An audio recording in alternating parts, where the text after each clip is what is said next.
biggest news of the day, and we're going to get to a lot of domestic stuff, but the biggest news of the day is President Trump, President Putin had a long conversation, and President Trump's Truth Social post suggested a lot of optimism about where they may go. Number one, please. I won't read the whole Truth Social post because it's, as you'll see, quite long. But he said that in his phone conversation with President Putin of Russia, very good and productive. They talked about energy and infrastructure. They want to end this horrible war. Many elements of a contract for peace were discussed. And President Zelensky's reaction was he wants to know more. But obviously, you can take this down and put up number two, please. Whether you think President Trump is a genius or whether you think he's going to be able to end the war, this didn't happen under Joe Biden. Now you could say he's on the verge of giving too much to Putin, but I'll just say again, this did not happen under Joe Biden. So here's the Washington Post take on it.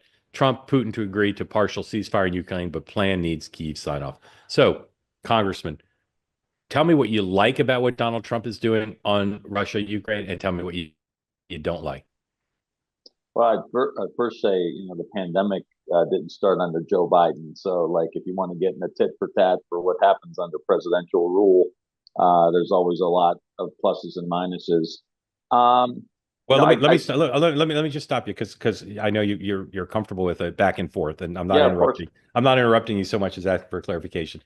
I'm not saying that Joe Biden is a worse president than Donald Trump in every respect, and we can talk about the pandemic if you want. But did you see Joe Biden on a track to ending the war in Ukraine? No, okay, not at all. No, okay. not at all. So, yeah, and this could end the war. The upside is, he's trying to end the war.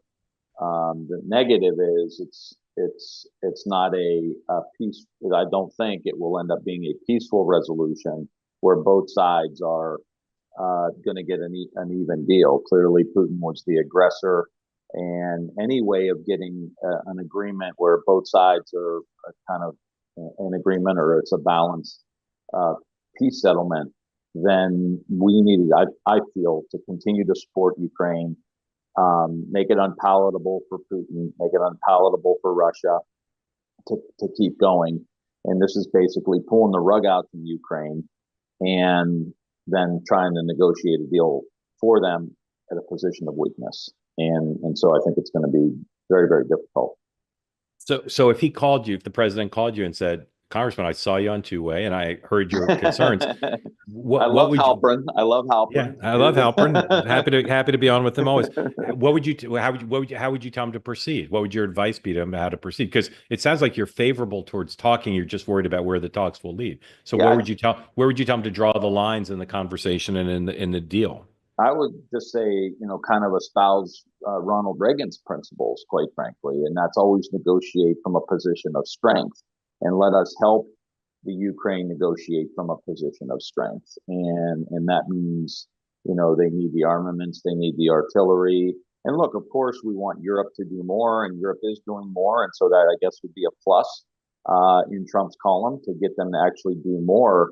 But to abandon our allies, to abandon Europe, and, all because there's this huge gray area around the relationship that he has with Putin is very disconcerting to a lot of people.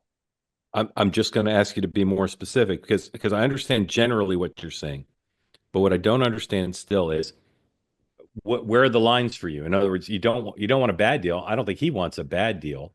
You say abandoning Europe. I think he doesn't want Soviet Russian tanks on the Champs-Élysées. So I know you don't have access to all the classified information, but what are some things you just that are bright lines for you to say? For instance, there's talk now that the U.S. is going to codify Russia's control of Crimea. Is that a bright line for you? Would you say no? Should be no deal. I would say no. I would say no shot. But you can't pull the aid from them. You can't pull the military support from them, and then say, well, you got to negotiate a deal. I think the idea for me would have been you support the Ukraine, you support the freedom fighters there, you support Europe with aid that is needed to be able to do that. And then, you try to negotiate from that point. Now, I don't, I've been very critical of President Biden. I don't think he was capable, quite frankly, at the end of having any kind of sophisticated, nuanced negotiation between Vladimir Putin and the Ukrainians. I just don't think he was capable of doing that. So let me push back on the point you made. I think that I'm very supportive of Ukraine, and I think it's a tragedy for history that Putin is clearly, if there is an end to the war, is going to be rewarded for his illegal, aggressive behavior. But at the same time, it seems pretty clear that Zelensky doesn't want a deal. And so when you say it's a tragedy or whatever word you use to cut off military aid, to cut off the intelligence cooperation, it appears that President Trump's attitude was the only way we're going to get him to the table is by making it clear that there's a condition on our American support. It's horrible that it had to be that way, I guess. But if there is a peace deal and the killing stops and American tax dollars no longer have to flow to Ukraine, if President Trump says in his memoirs or in a press conference, the only way I got the guy to the table was to cut those things off briefly, would you not then say, well, all things considered, that was the right thing to do?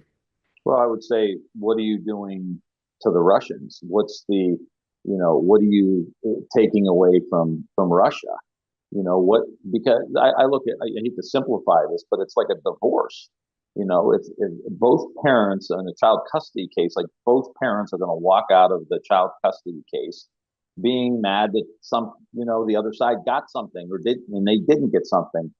But the reality is that's probably where you need to be in order to serve the best interests of the kids.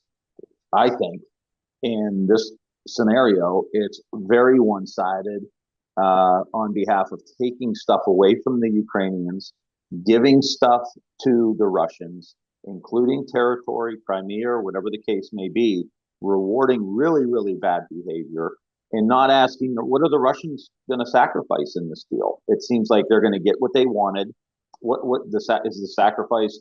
You're not going to get more of Ukraine. I mean, what's Trump as an honest broker, supposedly an honest broker, taking away from the Russians that they would want that they're not going to get? Well, he threatened sanctions, but let me ask it this way. And again, I'm not trying to be Well, belligerent. I really no. I mean, I really love you. I want to understand. I know. I want to understand your point of view. You're already taking away from Ukrainian. The Right. aid's not going, but you're Right. saying you may Right. issue sanctions. Right. That's a big difference. Well, but I think he thinks there are two asymmetries. One is Russia has the upper hand here, and two, Russia at least claims, and today is at least some maybe evidence of it, that they want to be at the table to solve this, and that was not the case with Zelensky.